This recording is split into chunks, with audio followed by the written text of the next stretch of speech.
Little vegetation. I don't think any other iguanas could survive here. So how do these guys do it?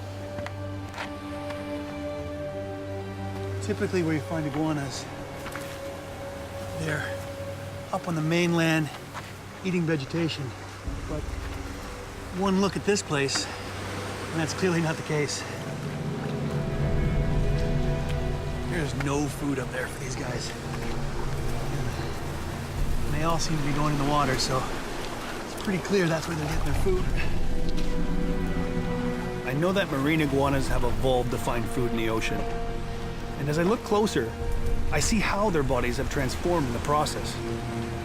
The first thing you notice when you see marine iguanas is that tail. It's long and flat. It's a good little rudder. They are finding food down here somewhere. It's weird to think this lizard finds food in the ocean. I've got to see what they're eating and how they survive in these waters. So I've got no choice but to follow them in.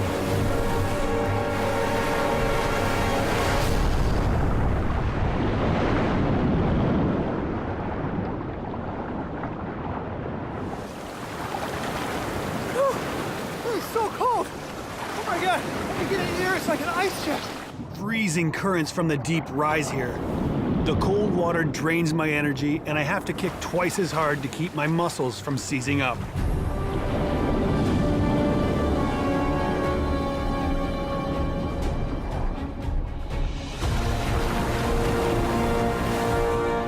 In the strong swell, I'm struggling to keep up with the world's only seagoing lizard as they search for food, which appears to be algae.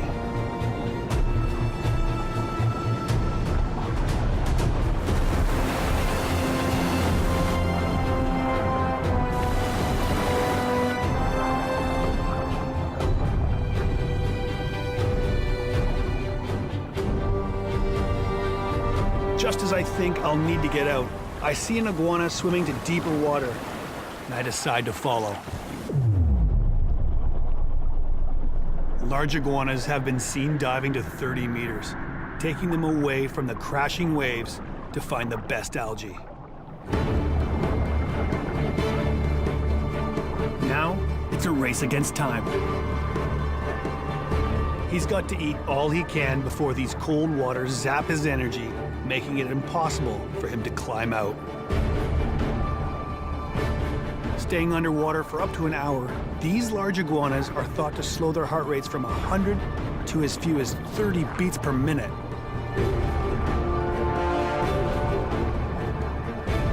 His flattened tail powers through the water as his long claws help him cling to rocks like grappling hooks.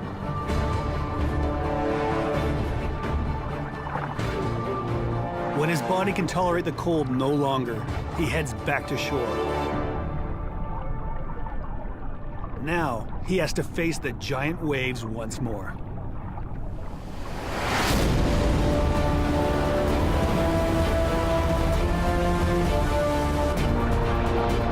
Pounding surf batters the iguana towards the rocks.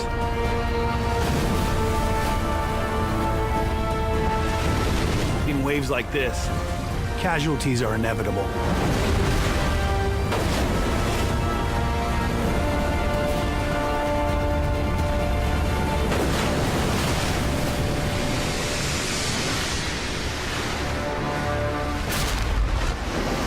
Surviving the freezing waters and huge surf is one thing, but back on land lurks another deadly threat. Look here. You see that? It's a Galapagos racer. Ooh, look! Baby marine iguanas. Oh, with these snakes here, something's gonna happen.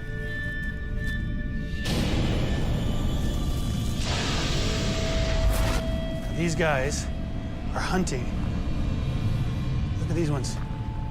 They're all sitting here because this sandy bit is nesting sites for the marine iguanas. I bet for most of the year, the snakes scrape by with meager pickings. Until this moment, when the baby iguanas hatch. So when the little hatchlings come out, and they're making a break for the water, those guys try and grab them for food. stick around a bit and see what happens.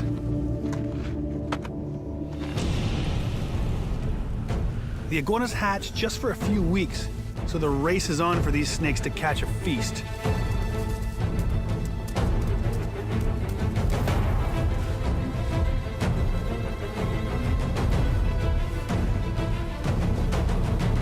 On the open sand, the lizards will see the danger coming. However, the snakes can use the broken lava to their advantage. Lurking in crevices, they can make lightning-fast attacks from the shadows.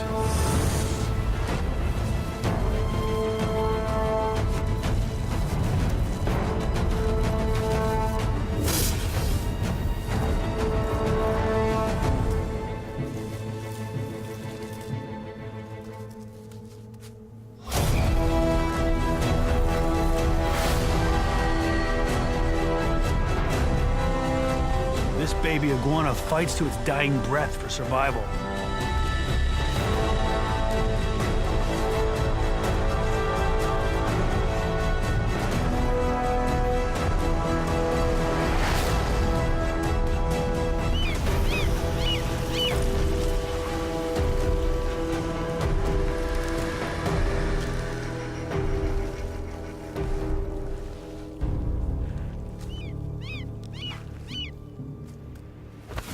Oh man, look!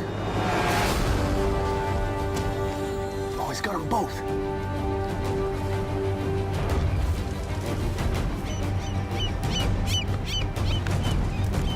Man, this island's brutal. Nothing overlooks an opportunity for a meal.